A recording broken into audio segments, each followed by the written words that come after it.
Assalamualaikum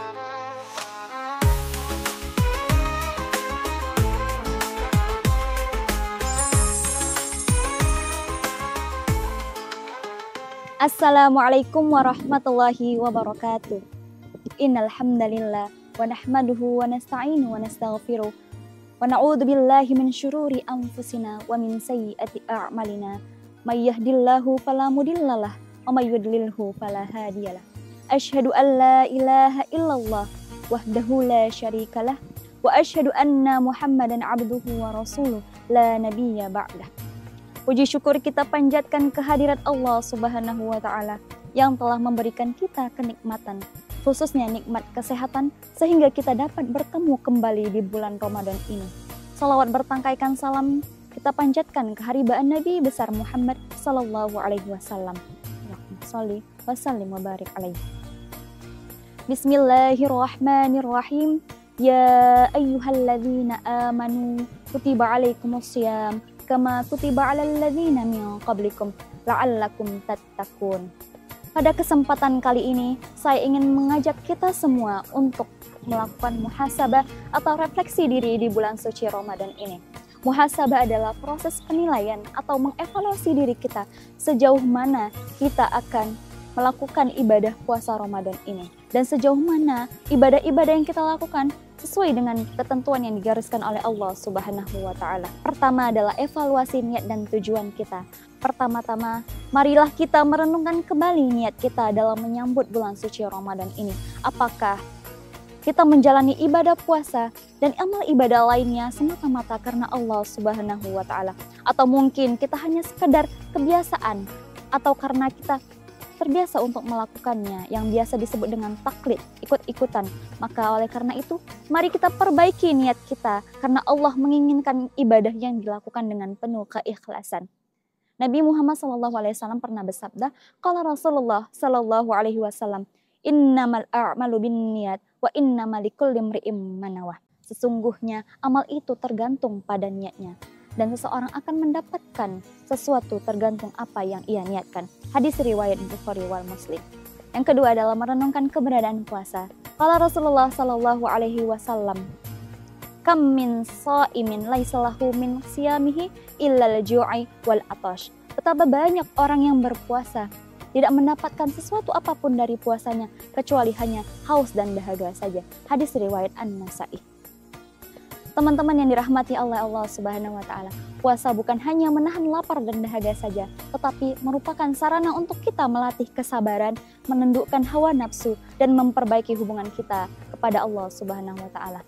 Dalam kitab Sahih Bukhari disebutkan bahwa an Abi Hurairah radhiyallahu anhu anna Rasulullah sallallahu alaihi wasallam as-siyamu junnah wala yarfuth wala yajhal. Kata-kata asyamu junnah merupakan artinya puasa adalah sebuah perisai. Kata-kata di sini asyam menunjuk pada alif lam ta'rim yang mempunyai makna yaitu khusus bahwa puasa tersebut harus dilakukan dengan benar dan aturannya itu ditetapkan oleh Allah Subhanahu wa Ta'ala.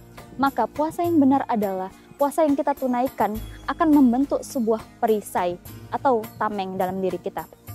Perisai yang dimaksud di sini adalah perisai yang tidak tampak dan menyatu dengan jiwa kita, karena ibadah yang kita jalankan di bulan suci Ramadan ini akan membentuk sebuah karakter kebaikan dan puncaknya adalah sebuah takwa. Takwa bisa dilihat dari dua hal, yaitu yang pertama melakukan sesuatu yang diperintahkan oleh Allah Subhanahu wa Ta'ala, yang kedua adalah meninggalkan hal-hal yang dilarang oleh Allah Subhanahu wa Ta'ala. Melakukan perintah Allah akan membentuk sebuah perisai sehingga dengan perintah Allah tersebut mencegah kita dari sebuah kemaksiatan. Contohnya, di bulan suci Ramadan kita bisa melakukan ibadah sholat, kemudian juga ditambah dengan ibadah sholat sunnah. Oleh karena itu, tinggalkanlah sesuatu yang merusak dan tinggalkanlah sesuatu yang berbuat maksiat, sehingga secara tidak sadar kita akan mengurangi nilai puasa kita. Untuk yang pertama yang harus kita tinggalkan adalah rafat, adalah kata-kata kotor. Pada bulan puasa kita sibuk menyebarkan hoaks, kita sibuk namimah, ghibah, dan lain sebagainya. Padahal lisan adalah merupakan sumber dari perselisihan, sumber dari konflik. Oleh karena itu, marilah kita jaga lisan kita, karena lisan itu lebih berbahaya daripada tergelincirnya kaki. Yang kedua adalah wala yajhal, tinggalkanlah perbuatan bodoh. Perbuatan bodoh di sini ada dua hal. Yang pertama adalah tindakan bodoh yang menghasilkan maksiat. Yang kedua adalah tindakan bodoh yang tidak menghasilkan maksiat, tapi berpotensi untuk orang lain melakukan maksiat. Yang ketiga adalah meningkatkan ibadah kita dan menghindari yang namanya dosa.